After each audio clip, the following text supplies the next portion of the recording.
Starbucks making changes. Very likely every single person in the US, honestly in the world, will become disabled at some point in their life. To become more accessible and inclusive. More from our DC Bureau.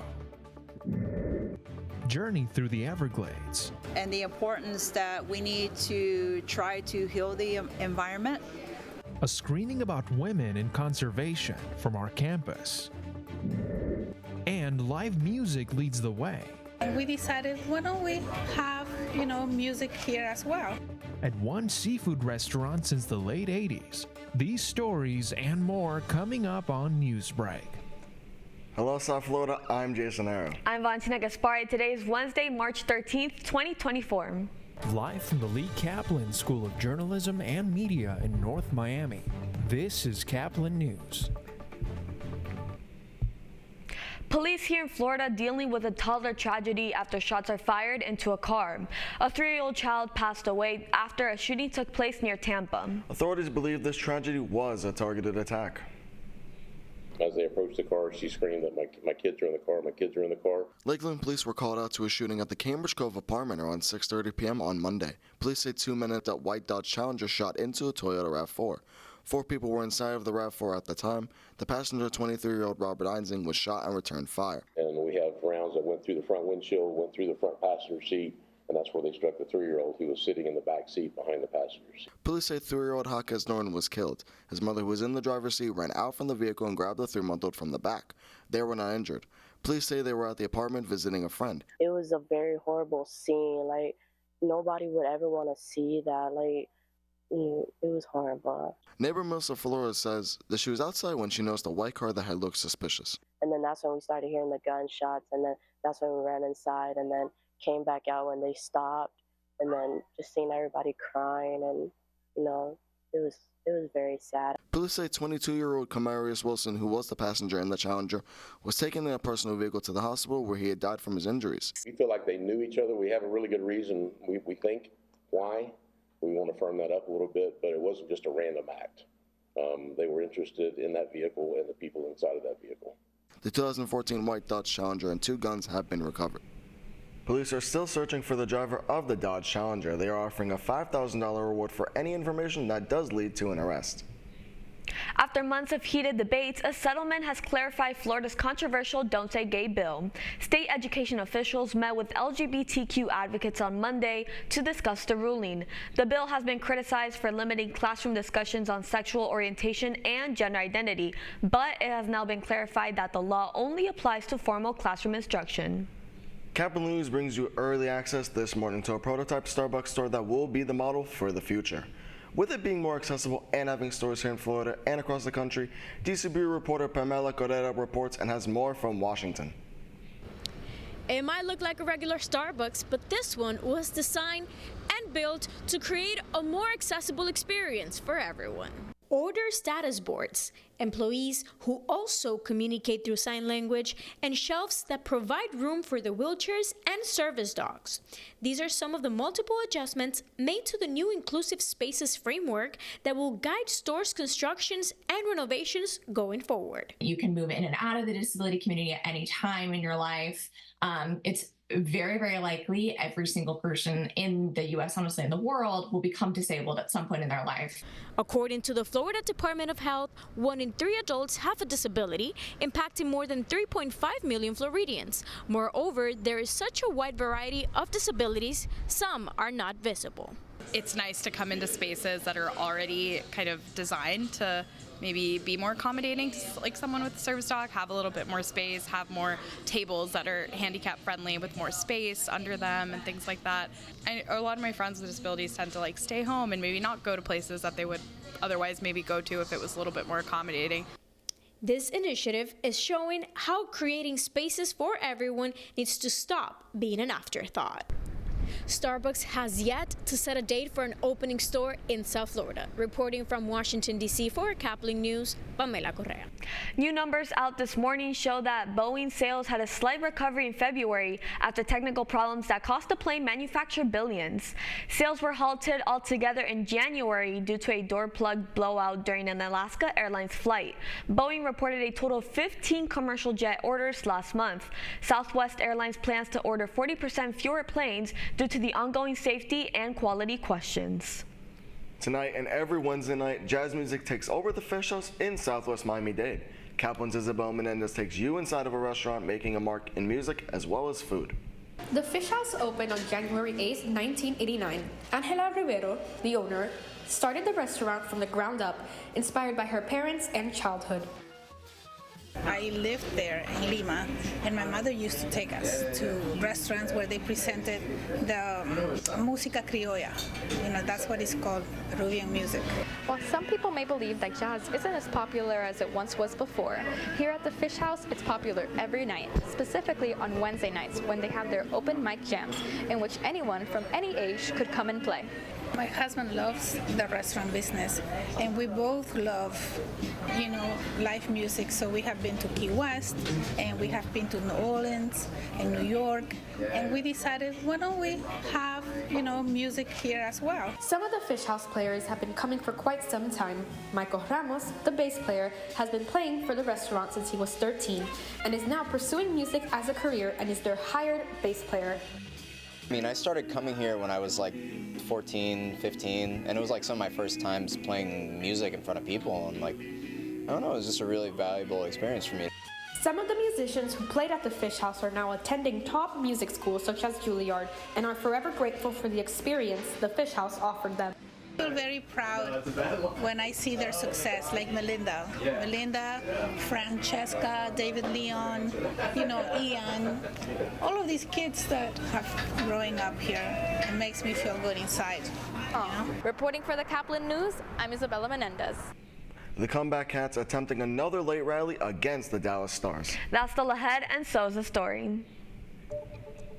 I got really into any kind of water-related activism that I could. I started out in coral restoration, and then I joined the Everglades Foundation High School Leadership Committee, and through that, I found a love for the Everglades. Plus, a look at the important roles Indigenous women play here in South Florida. Newsbreak will be back in 2 minutes. How prepared is your family if a tornado shows up at your doorstep, or a flood, or a hurricane? You can't just turn away a natural disaster. That's why it's important to go to ready.gov/plan now. It has the tools and tips you need to make an emergency plan with your family. So if disaster comes knocking, let's go. You'll be ready to help keep your family safe. It's just a pizza. Yes. Make a plan today. FIU wasn't really my first choice, but, you know, I grew up wanting to be a Hurricane, but that didn't work out, so I'm here now, I guess. Hey, man. Your shoes untied. Thank you, bro. Yeah, no problem.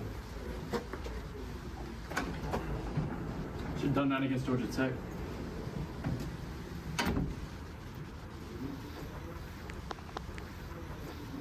Jordan knows he shouldn't eat this entire bowl of nachos, but tonight he's earned that right, because a few hours ago in the middle of happy hour, he recognized a sign, not from the gods or a bolt of lightning, but from a double heart, a kissy face, and a fourth ha in ha ha ha. That's when Jordan knew he was buzzed. So when it was time to go, he got a ride home instead of driving. Be a legend like Jordan. Recognize your buzzed warning signs and get a ride home. Buzz driving is drunk driving. I help our fellows design their paths as creative entrepreneurs. My experiences serving startups, creative businesses, and cultural organizations, and my journey as a queer mixed immigrant with Haitian and Arabic roots, inform the co-creative environment we foster at Radcliffe. We leverage our collective diversity to encourage the building of lifelong personal learning networks and mindsets that stimulate continuous innovation.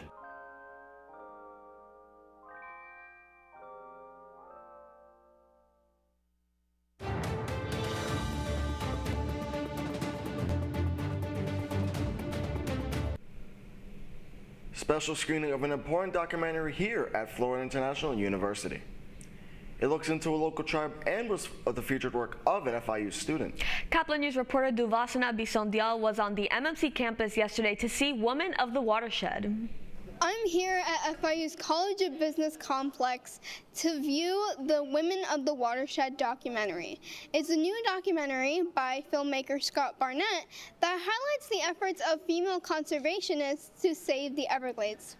Many people lined up at the door of FIU's College of Business building for the screening of Women of the Watershed, sponsored in part by the FIU Stephen J. Green School of International and Public Affairs and South Florida PBS. Narrated by FIU digital broadcasting student Chloe Barnett, Women of the Watershed follows her journey to the Everglades to address the challenges of water management and pollution with the help of female conservationists. The documentary had initially been started as a student film for Barnett at just 16 years old before becoming a full-fledged documentary. I got really into any kind of water-related activism that I could. I started out in coral restoration, and then I joined the Everglades Foundation High School Leadership Committee, and through that, I found a love for the Everglades. A 30-minute clip of the film was shown to the audience, followed by a discussion panel that was moderated by FIU SIPA professor Mitzi Carter. The panel included Barnett, Pauletta Bowers, the president of the Florida Seminole Cattle Women, and Betty Osceola, educator and advocate who is part of the Miccosukee tribe of Florida. Both Bowers and Osceola are featured in the documentary and help Barnett understand the history of the indigenous peoples and the Everglades, as well as their current role in conserving the ecosystem. At the end of the discussion panel, Barnett, Bowers, and Osceola were each given the Voices of a Planetary Ethos Award for being leading voices in watershed conservation. I hope that when people watching this film, especially the public, will get a better understanding of the ecosystem and the importance that we need to try to heal the environment so that all the ecosystem thrives. The film had its premiere on South Florida PBS at 9 p.m. last night, March 12th. It will rebroadcast on March 14th, this Thursday, in Palm Beach on the same network. Reporting for Caplin News, I'm Duvasana Bisandial. The Florida Panthers claw their way out of a 3-point deficit against the Dallas Stars and pull out the win. After trailing 3 goals in the second period, the Comeback Cats started their run to take the game by a wrist shot by Sam Reinhart. Alexander Barkov and Sam Bennett then both had tip-in goals within 3 minutes in the final period. And seconds later, Barkov took the lead with a wrist shot that had won the game. The final score was Panthers 4, Dallas 3. The Panthers will travel to Carolina to play the Hurricanes tomorrow at 7 p.m. You're watching Newsbreak, and we're coming right back. Severe weather can strike anytime, anywhere, but there's a simple way to stay safe. Hey, Jim Cantore here. I stay safe in dangerous weather by planning ahead. You can stay safe too with a few easy steps. Build an inexpensive kit with supplies for your family's needs. Write down important information like phone numbers and medications. Always talk with your family, and remember any pets in your planning. Be ready, be safe. Start your plan today at ready.gov/plan.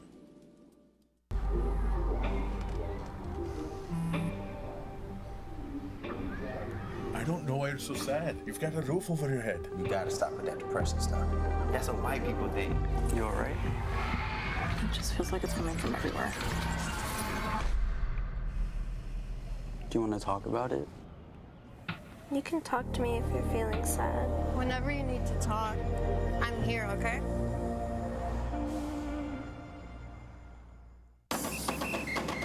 If you're buzzed and doing this,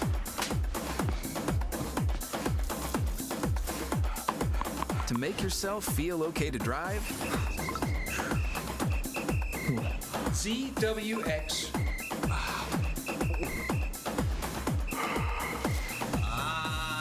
You're not okay to drive. YGKLVW. Regular you.